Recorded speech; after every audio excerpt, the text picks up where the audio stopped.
A igreja, então, em reverência à palavra do Senhor, pode se colocar em pé e abramos a palavra do Senhor no livro da Revelação, no livro do Apocalipse.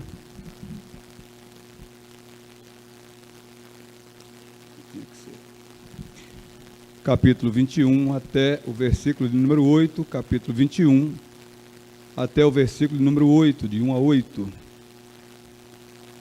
Vou fazer a leitura, a igreja vai então acompanhar essa leitura. São 15 para as 8 e eu rogo a Deus que não seja longo como tem sido, nem enfadonho e cansativo aos irmãos. O texto sagrado diz o seguinte: vi novo céu e nova terra, pois o primeiro céu e a primeira terra passaram e o mar já não existe. Vi também a cidade santa, a nova Jerusalém, que descia do céu, da parte de Deus, ataviada como noiva, adornada para o seu esposo. Então ouvi grande voz, vinda do trono, dizendo: eis o tabernáculo de Deus com os homens. Deus habitará com eles. Eles serão povos de Deus, e Deus mesmo estará com eles. Ele lhes enxugará dos olhos toda lágrima, e a morte já não existirá. Já não haverá luto, nem pranto, nem dor, porque as primeiras coisas passaram. E aquele que está assentado no trono disse: eis que faço novas todas as coisas. E acrescentou: escreve, porque estas palavras são fiéis e verdadeiras. Disse-me ainda: tudo está feito. Eu sou o Alfa e o Ômega, o princípio e o fim. Eu, a quem tem sede, darei de graça da fonte da água da vida. O vencedor herdará estas coisas, e eu lhe serei Deus, e ele me será filho. Quanto, porém, aos covardes, aos incrédulos, aos abomináveis, aos assassinos, aos impuros, aos feiticeiros, aos idólatras e a todos os mentirosos, a parte que lhes cabe será o lago que arde com fogo e enxofre, a saber, a segunda morte. Podeis assentar, meus irmãos?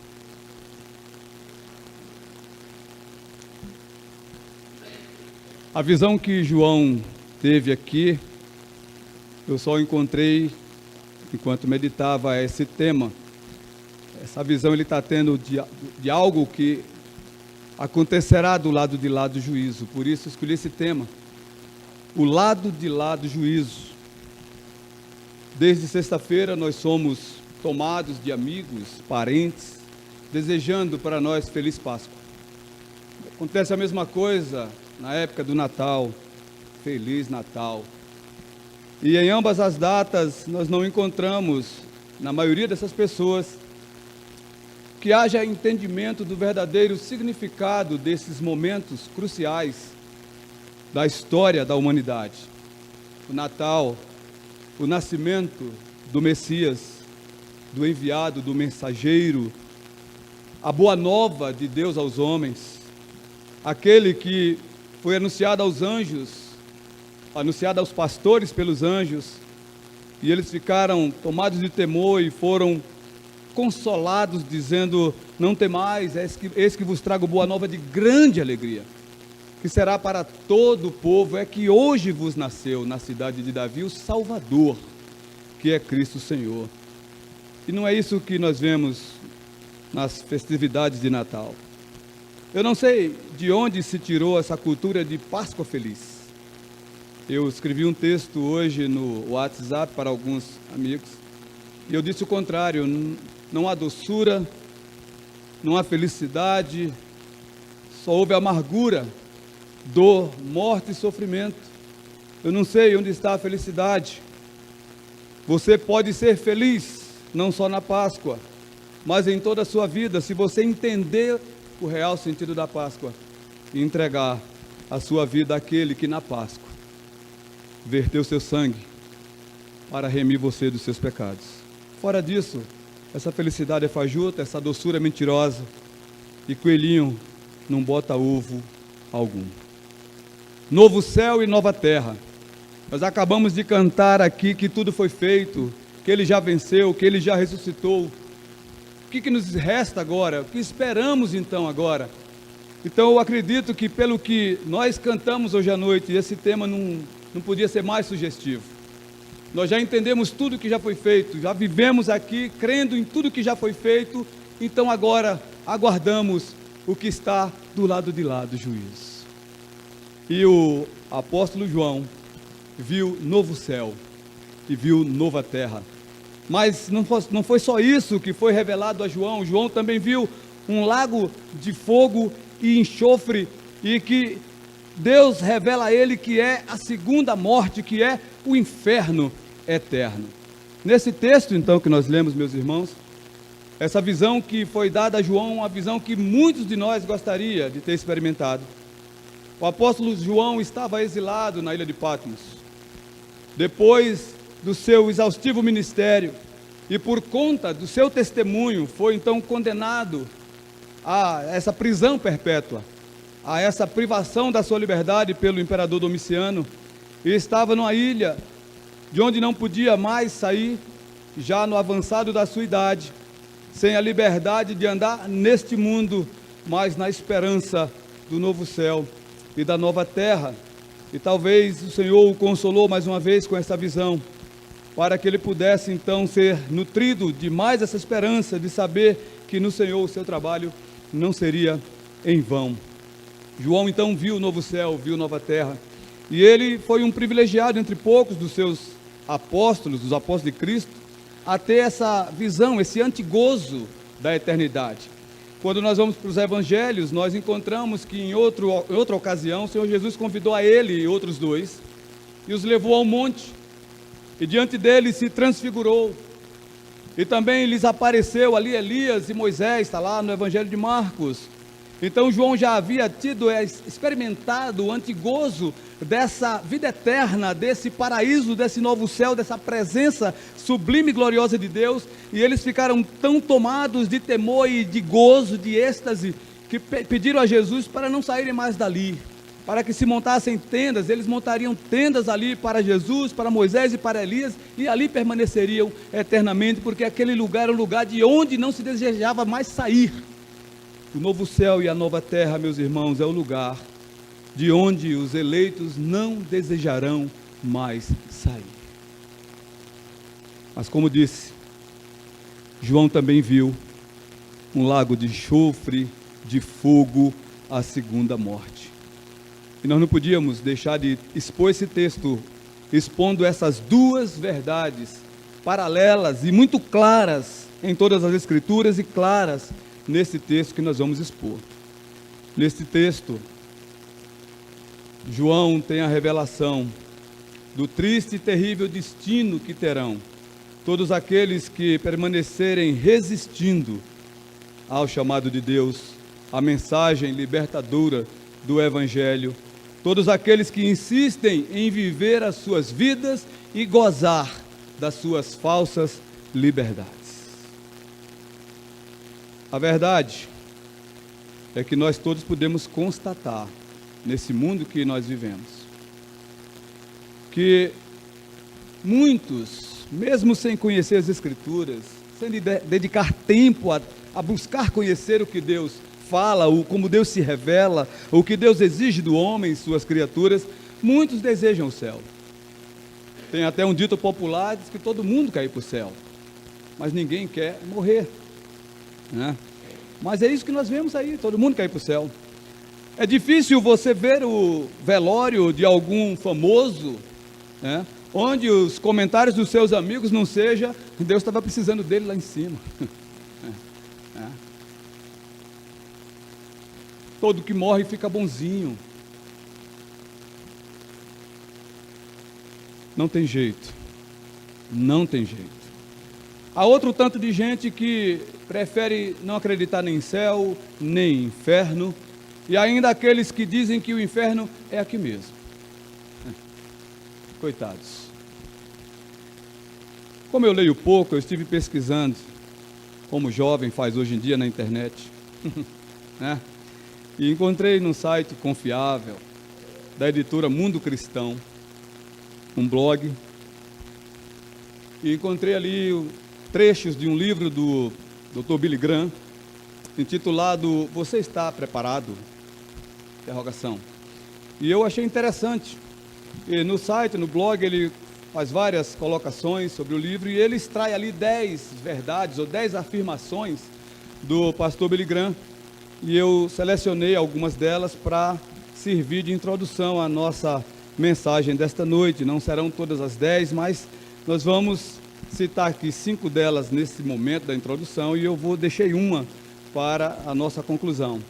Então, o Dr. Billy Graham, no seu livro, Você Está Preparado?, segundo a editora Mundo Cristão, diz que no livro está escrito algumas afirmações. A primeira delas é o seguinte, abre aspas: o inferno não é uma ideia, um fruto da imaginação ou cenário de um filme de terror. Trata-se da terrível realidade daqueles que se recusam a deixar Deus entrar em sua vida e transformá-los em uma nova criatura cheia de perdão e de amor. É a primeira afirmativa que ele faz, então, no seu livro. Ainda há outra afirmativa muito forte do Dr. Billy Graham. Abre aspas: não há reflexão tardia na vida após a morte. Hoje é o momento de decidir onde você viverá para sempre, no céu ou no inferno. Esse ensino pode ser muito impopular, mas pesquisas de popularidade não determinam o destino de ninguém. Depois que fechar os olhinhos, você não vai ter que refletir sobre mais nada. Você já terá o seu destino selado. Prossegue, Dr. Billy Graham. Abre aspas. Não pense nem por um instante que o inferno será um happy hour mais quente de todos. Os que forem para lá se lamentarão do momento da decisão que determinou seu destino. Enfrentarão o fogo da ira divina e que não durará apenas uma hora, mas cada minuto da eternidade. Dr. Billy Graham ainda prossegue, abre aspas. Alguns dizem, o inferno é aquilo que os cristãos têm usado para assustar as pessoas, a fim de que se convertam a Cristo. Mas será que isso é verdade? Jesus usava táticas de medo? Não. Toda palavra que procede da boca de Deus é verdadeira. Cristo falava a verdade por causa do seu profundo amor por nós. Se a verdade assusta você, saiba que isso acontece por causa da sua consciência culpada que reage à verdade. Meus queridos, eu afirmo a vocês que eu concordo com todas essas afirmações do pastor Billy Graham. Mas tem uma, a quinta que eu vou ler aqui, ela resume, para mim, a autoridade, ainda que haja medo e tremor da minha parte, eu tremo sempre que estou aqui, mas resume a autoridade com que eu prego a palavra do Senhor ao longo da minha vida, desde o momento em que Deus me chamou na sua graça, porque eu não perdi muito tempo. Eu fui mais ou menos como o apóstolo Paulo, não consultei carne nem sangue, nem fui para os que já eram apóstolos ou crentes antes de mim. Em pouco tempo eu já testemunhava da minha fé. Então o Dr. Billy Graham diz assim, abre aspas, você pode estar pensando, Billy, não é possível que você acredite em todo este fogo e enxofre. E ele diz, meus amigos, não importa o que eu digo, mas sim o que a palavra de Deus diz. Glórias a Deus. E eu creio que não importa a minha capacidade intelectual, a minha facilidade de expor, a didática, a dicção, volume de voz ou vocabulário, nada disso importa. Importa o que a palavra de Deus diz. João vê, João ouve, Deus revela, Deus fala. É isso. Os versos 1 e 2, nós tivemos que ir para o texto, porque não importa o que eu fale, importa o que a palavra de Deus fala. João vê, versos 1 e 2, vi novo céu, vi também a cidade eterna. E depois João passa a ouvir a voz, dos versos 3 a 8. Então ouvi, grande voz que vinha do trono. Então ele viu e ele ouviu. E vamos então procurar entender tudo o que João viu e o que ouviu e procurar dentro da nossa incipiente capacidade entender o que foi que ele viu. ele começa dizendo que viu novo céu e viu nova terra. Aí eu me reporto para a carta do apóstolo Paulo aos Romanos, no capítulo 8, os versos 20 e 21, quando Paulo diz que a própria criação, ela geme aguardando a revelação dos filhos de Deus, e ele diz que a terra então será redimida, será restaurada, será libertada, será sarada. E João então tem a visão daquilo que Paulo escreveu, que aconteceria, que acontecerá à terra, e João tem a visão desse futuro já acontecido. Então o que João está vendo é aquilo que o apóstolo Paulo escreveu, é o que Deus prometeu fazer, restaurar todas as coisas, trazer a ordem em todas as coisas. Prometeu o Senhor Jesus que indo aos céus ia nos preparar lugar e voltaria, e nós estaríamos com Ele no novo céu, na nova terra, num paraíso onde reina justiça e paz, e outras verdades que estão aqui adiante que nós vamos ver. Então, meus queridos, essa nova terra, esse novo céu, não é que Deus vai criar uma terra nova ou vai criar um céu novo. Pode ser, e Deus pode trazer a existência do que não existe pelo poder da sua palavra, mas Ele promete restaurar o que está transtornado e que foi transtornado por causa do pecado.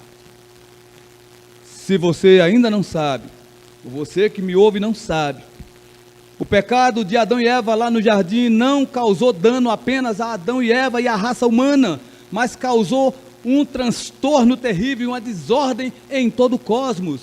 A terra, a Bíblia diz que a criação geme, porque está escravizada, subvertida à escravidão, não por causa de si mesma, mas por causa daquele que a sujeitou, e ela aguarda a redenção. E essa redenção acontecerá, e João tem a visão daquilo já acontecido. Vi novo céu, nova terra. O Deus que faz a promessa é o Deus que cumpre a promessa. Será restaurada, será redimida. O povo de Deus, os eleitos do Senhor, os que creem no Senhor, viverão nesse paraíso eterno, na presença do Senhor. Essa é a visão que João está tendo, e ele continua dizendo, e o mar já não existe. Eu fiz algumas pesquisas para entender o que vem a ser isso, né? Encontrei algumas e duas aqui que eu achei interessantes. Diz que o primeiro sentido de o mar já não existe pode ser um sentido figurado, da ótica do apóstolo, se a gente prestar atenção, de que ele estava numa ilha, preso, sabendo que dali não sairia mais com vida, dali o seu destino era a eternidade, e o que lhe prendia da sua liberdade era a água por todos os lados. Quando ele vê o novo céu e a nova terra, então ele diz, o mar já não existe, não tem mais barreira, não há mais o que me impeça, não há mais o que me prenda. No novo céu não há cadeias, não há prisão, há liberdade plena. Esse poderia ser um sentido. Pode também simbolizar, no outro autor, os conflitos, a desordem, a maldade que ora reinam neste mundo tenebroso, e que naquele lugar não existirá mais. Temos até ditados populares, um mar de problemas. Quando os problemas são muito grandes, é um mar de problemas. João está dizendo que naquele lugar o mar já não existe. E eu busquei compreender desta forma esse versículo primeiro, meus queridos. E ele continua, verso 2: vi também a cidade santa, a nova Jerusalém, que descia do céu, da parte de Deus, ataviada como noiva, adornada para o seu noivo. Primeiro, de forma negativa, nós vamos ver o que não quer dizer esse texto. O que não quer dizer esta cidade. Essa cidade não é a cidade dos homens. A nova Jerusalém, a cidade santa. Se é santa, não é dos homens. Se é santa, não é da terra, não nasce da terra, não é fundada da terra, mas do céu. Vi a cidade santa, a nova Jerusalém que descia do céu. Então essa cidade não é a cidade dos homens, e na Bíblia nós encontramos uma cidade dos homens que tentaram de baixo para cima chegar a Deus, e é Babel, a Babilônia, né? A torre de Babel que foi feita, tentaram fazer os homens para chegarem perto de Deus, inútil lhes foi, mas Deus promete que Ele mesmo descerá, e João está tendo a visão então dessa cidade que desce, não é a Babel, ela não é feita a partir da terra. A nova terra é edificada a partir do céu. A restauração que Deus executará, Ele a executará a partir da sua glória, a partir da sua morada. É de lá que João vê a cidade santa descendo. É de lá que ele vê que ela vem vestida, adornada, e a figura da noiva, adornada para o seu esposo, é essa figura que Paulo usa tanto nas suas epístolas. A igreja como noiva de Cristo. João já vê esta igreja adornada, pronta, preparada para recebê-la. Quem é esta noiva? A igreja do Senhor Jesus Cristo. Esse é o meu entendimento, meus queridos. Mas vamos para o verso 3. João continua então nessa visão gloriosa, e agora ele passa a ouvir. Ele viu o novo céu, ele viu a cidade santa, e a partir daqui ele começa então a ouvir. Verso 3: então ouvi grande voz, vinda do trono de Deus. Eis o tabernáculo de Deus com os homens, Deus habitará com eles, eles serão povos de Deus, e Deus mesmo estará com eles.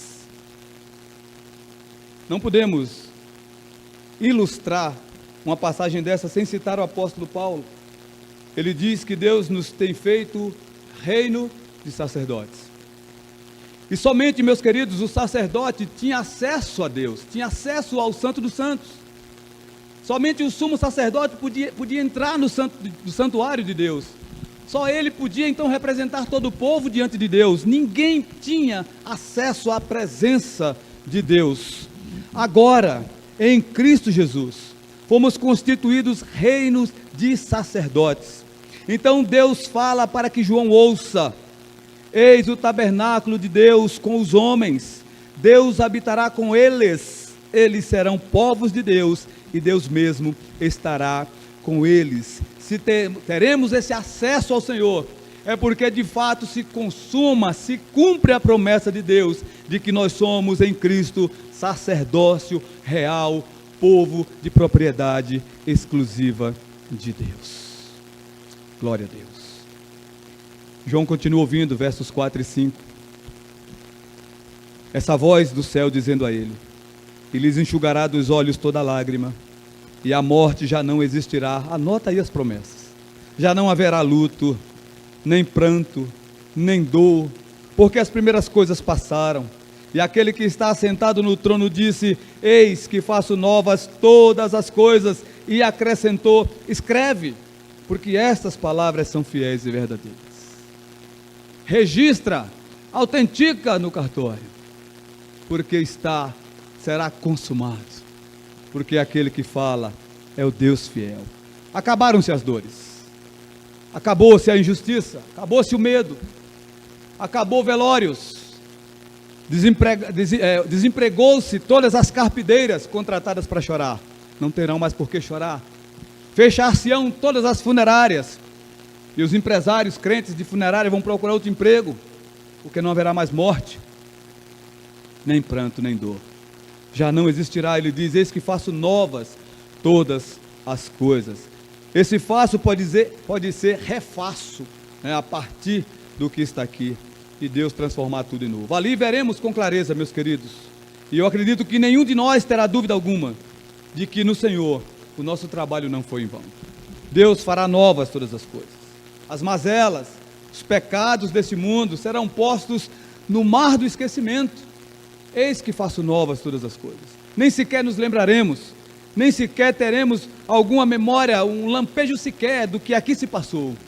É tudo novo, é tudo refeito, é tudo perfeito, é tudo justo, é tudo belo, é tudo ajustado. Se hoje já contemplamos e nos maravilhamos com as grandezas da criação de Deus, que sofrem as mazelas, as consequências do pecado dos nossos pais e dos nossos pecados, consequentemente, imagina contemplar tudo isso restaurado, refeito e em perfeito estado, todas as coisas recriadas por Deus. No verso 6, João então ouve ainda a voz do Senhor que diz: disse-me ainda. Olha, se é pouco que eu acabei de dizer, que tudo isso acontecerá, que tudo isso será refeito, disse-me ainda, tudo está feito.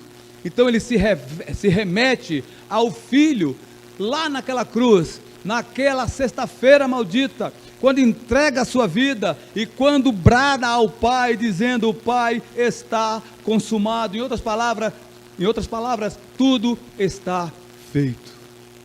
João repete aqui as palavras de Cristo: tudo está feito.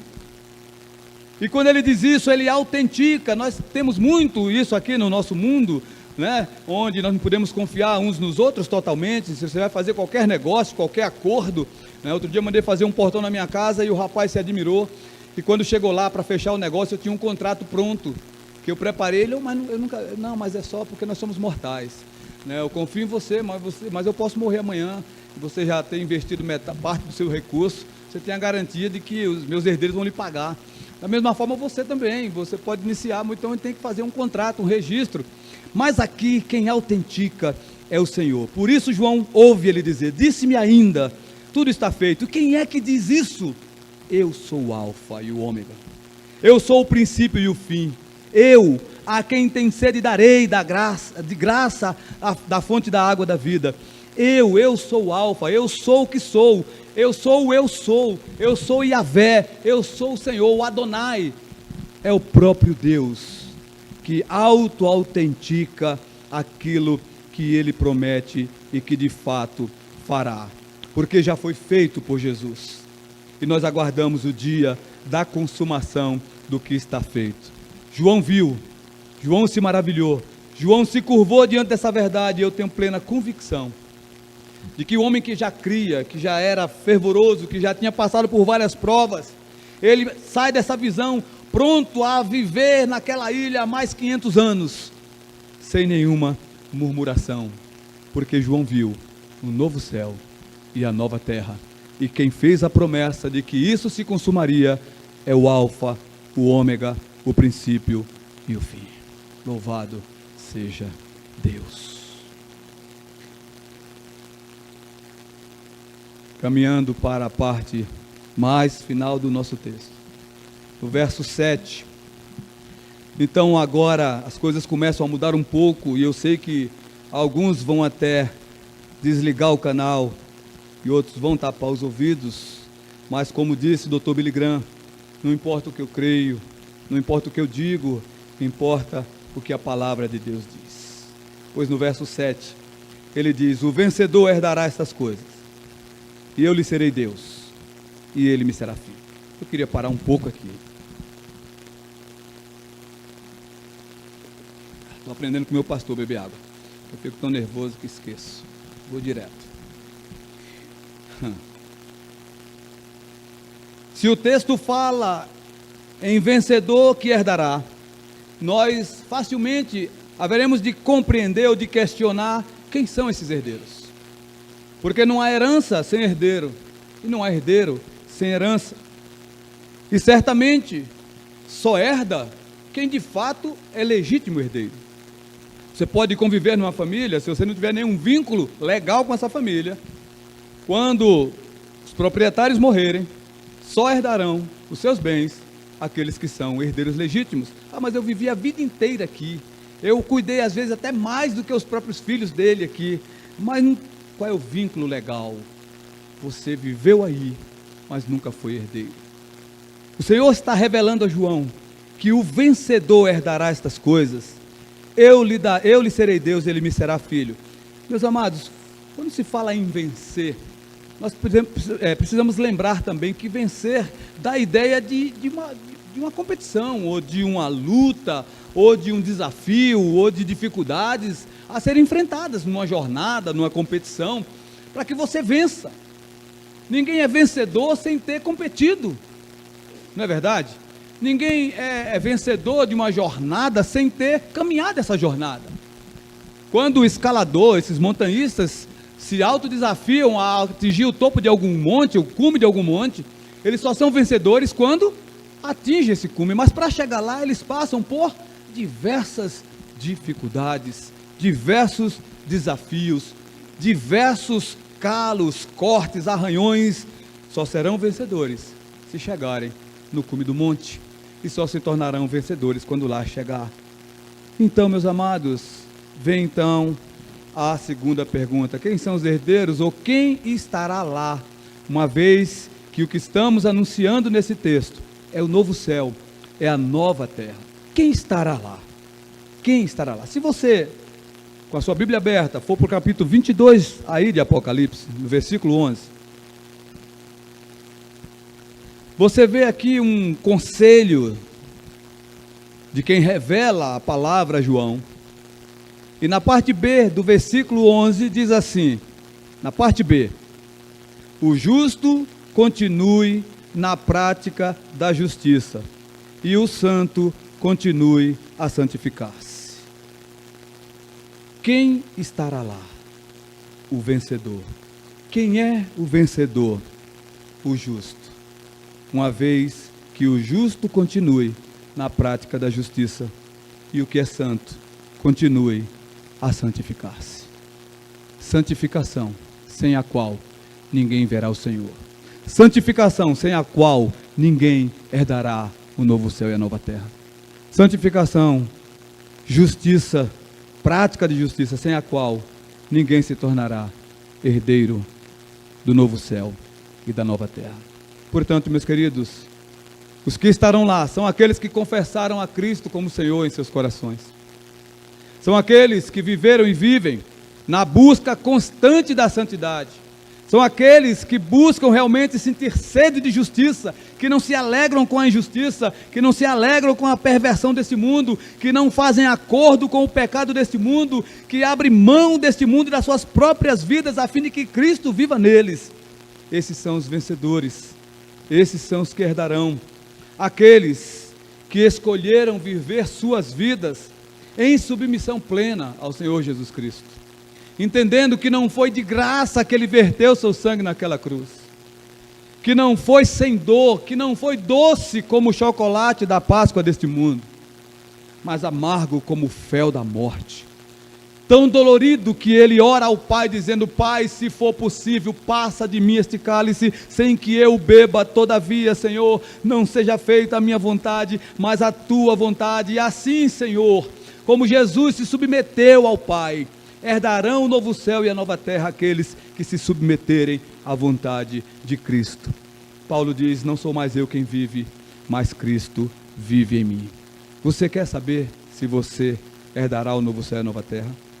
Responda essas perguntas para você mesmo. Você já confessou Jesus como Senhor da sua vida? Você tem buscado viver uma vida de constante santidade, que agrada a Deus? Você tem negado a você mesmo? Você tem se esbofeteado, como o apóstolo Paulo usa essa figura?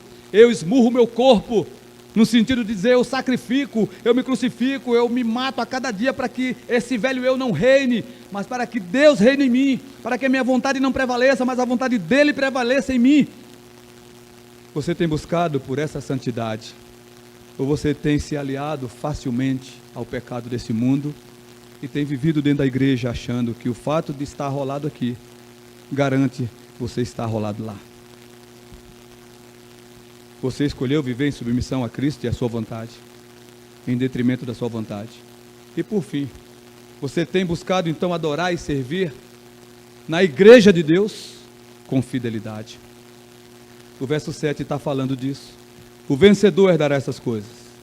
E esse que vencer, Deus diz: eu serei Deus de vocês, eu serei Deus deles. E esse que vencer também, ele me será filho. Eis o desafio, povo de Deus, para que possamos entender, como Paulo escreve aos Filipenses, que a graça nos foi concedida não apenas de crermos em Cristo, mas também de padecermos por Cristo.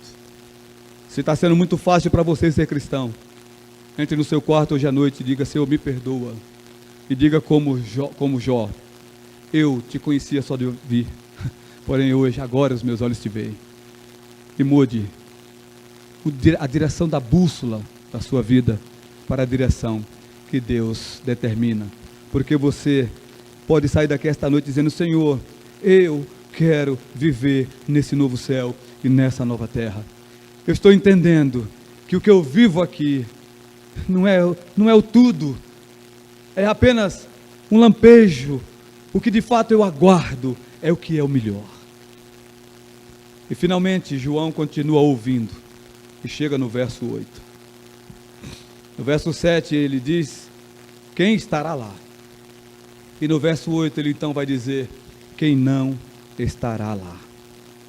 Quanto, porém, aos covardes, aos incrédulos, aos abomináveis, aos assassinos, aos impuros, aos feiticeiros, aos idólatras e todos os mentirosos, a parte que lhes cabe será o lago que arde com fogo e enxofre, a saber, a segunda morte. Eu não sou católico romano, que gosta de ilustrar as coisas, mas eu quis ilustrar só para, me perdoe, não é nenhuma imagem de escultura, mas só uma ilustração. Diz que a igreja fazia figuras muito mais terríveis do que aquela para ilustrar o inferno, mas mais do que ilustrações físicas projetadas, você precisa projetar o que será isso no seu coração, na sua mente, dizer, Senhor, eu não quero estar lá, Senhor, eu quero estar no novo céu, eu não quero estar entre esses que experimentarão o lago de fogo e enxofre, eu não quero, Senhor, experimentar a segunda morte. Vamos lá de novo para Apocalipse capítulo 22, verso 11. Nós vimos a respeito daqueles que estarão lá, e no verso 11, na primeira parte, ele fala dos que não estarão lá, e ele diz no início do verso 11, continue o injusto fazendo injustiça, continue o imundo ainda sendo imundo, porque vocês não estarão lá. Está entendendo? Continue, siga a sua vida, a vida é sua. Mas para você estará reservado o lago que arde com fogo e enxofre. Deus não brinca com pecado. Deus castiga o pecado. A Bíblia diz, e você precisa entender isso que não entendeu ainda, que a Páscoa só é uma realidade, porque Deus odeia de tal maneira o pecado, que não poupou o seu próprio Filho. Antes por todos nós o entregou. Portanto, não imagine você no seu coração, nem nas fascinações do mundo que dizem não há inferno, não há pecado, não há morte, a vida acaba aqui. Não creia nessa balela, não creia nessa voz de Satanás, porque você é uma alma eterna, vivente, e você precisa escolher onde vai passar a sua eternidade, no novo céu e na nova terra com Cristo, e com os herdeiros dessa promessa, ou no lago que arde com fogo e enxofre, a saber, a segunda morte, que você não morrerá, mas você experimentará o fogo eterno, a presença constante e eterna da ira santa de Deus sobre os seus pecados. No Evangelho de Mateus, o inferno é descrito como fogo inextinguível. Procure avaliar o que é um fogo que não se extingue. Pense se você gostaria de lá estar. Se você vai estar lá, você não estará no novo céu e nova terra. E no verso 12 do capítulo 22, Deus fala para ambos os grupos, para os que estarão lá e para os que não estarão lá. Verso 12 do capítulo 22, ele diz, e eis que venho sem demora, e comigo está o galardão que tenho para retribuir a cada um, segundo as suas obras. Ora, se o mundo diz a você que não virá, se o mundo diz a você que tudo isso é mentira, não creia, porque aquele que fala é fiel. Ele diz, eu sou o alfa, eu sou o ômega, eu sou o princípio, eu sou o fim. Diz o apóstolo Paulo, seja Deus verdadeiro e mentiroso todo o homem. Por isso, meus queridos, todos os que não confessarem ou não confessaram a Jesus como Senhor, todos os que nunca santificaram as suas vidas, nem desejam fazê-lo, todos os que escolheram e têm escolhido ao longo das suas vidas vivê-las de forma, na vaidade dos seus pensamentos, na vaidade das suas escolhas, na vaidade desse mundo, saibam que vocês não estarão lá no novo céu e na nova terra. Exposto o texto, meus queridos, nós vamos então para a conclusão, para a aplicação daquilo que Deus está nos falando nesta noite. E eu vou usar a última das frases de Billy Graham que eu escolhi e reservei, daquelas 10. E esta última eu deixei para a conclusão, como eu falei, porque achei ela própria para esse momento da mensagem. Abre aspas, disse Billy Graham no seu livro, Jesus falou mais sobre o inferno do que a respeito do céu. Por quê? Por causa da sua grande compaixão pelas almas. Ele deu a própria vida a fim de poupar você da agonia, do tormento, e da realidade terrível que o inferno reserva para aqueles que rejeitarem a Cristo. E é verdade. Nós já tínhamos lido sobre essa informação. Já havíamos até comentado aqui na classe que na Bíblia há mais revelações escritas sobre o inferno do que sobre o céu. E Billy Graham entendeu que este alerta do Senhor é a demonstração da sua compaixão, do desejo de que você não vá para lá. Tem uma realidade, uma revelação de Deus a respeito do inferno, onde ele diz que o inferno foi preparado para o diabo e seus anjos, não foi originalmente feito nem para mim nem para você. Tamanha a compaixão de Deus, ele diz que não foi feito originalmente para nós, mas para Satanás. Mas ele não engana você dizendo que se você não mudar de vida, o que você vai herdar junto com Satanás e seus anjos é o lago que arde com fogo e enxofre. Você vai experimentar a segunda morte. Portanto, meus queridos, esse tipo de pregação, penso eu, deve então acender em nossos corações, nos crentes, a expectativa de chegar logo lá. Precisamos desejar logo lá, meus amados. Quanto mais a gente vê esse mundo ficando ruim, quanto mais a gente vê esse mundo indo de mal a pior, quanto mais nós sabemos que as Escrituras estão se cumprindo e que nada realmente melhorará, não tenhamos a expectativa de que isso aqui virará um céu, a tendência é piorar. Então, diante de uma mensagem como essa, de uma visão desta que João teve, nós precisamos desejar muito mais e logo para lá. Seja Deus me tomando, seja Ele voltando e me transformando, mas eu tenho que desejar logo o céu. Uma mensagem como esta pode incomodar aqueles que não creem e que resistem ao Senhor e achar que pregador arrogante. Mas eu quero dizer a vocês que prego com a ousadia do Espírito e com temor e tremor diante de Deus e com compaixão por suas almas. Porque eu intercedo e oro todos os dias. Clamo a Deus, primeiramente para que os meus filhos se convertam, para que eles não vá para esse lugar. Eu não desejo isso para eles. Oro pelos meus familiares mais próximos e vou indo do centro para a extremidade, numa força centrípeta, de centro para fora.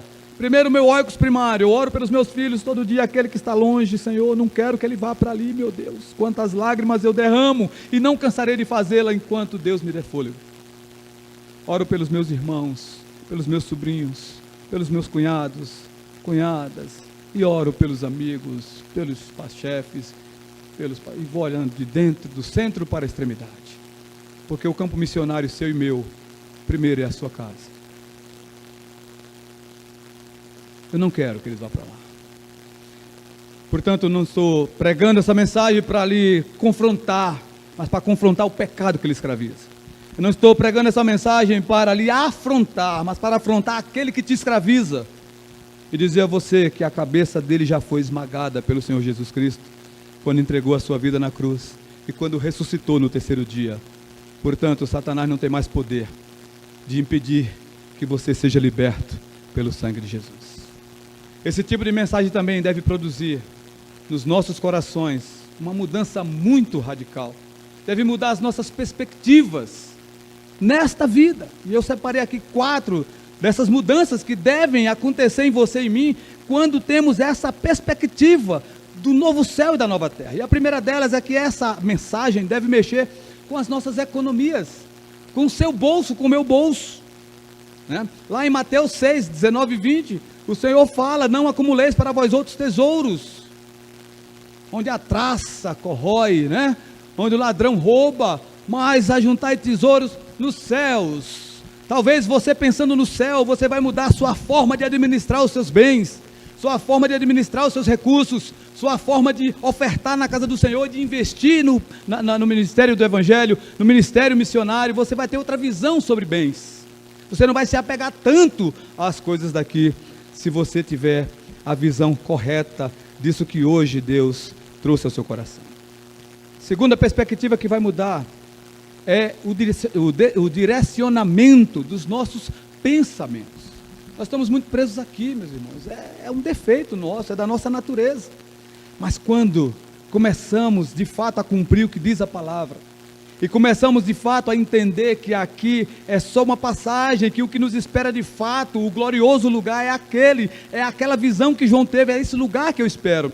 Então, nós vamos entender e vamos cumprir o que Paulo escreve aos Colossenses 3, 1 e 2, Buscai as coisas lá do alto, onde Cristo vive. Pensai nas coisas lá do alto, não nas que são aqui da terra. Uma outra mudança que pode acontecer quando você entende e recebe uma mensagem como essa, é que uma mensagem como essa influencia a sua vida de oração. Nós nos curvamos muitas vezes diante de Deus para pedir para nós.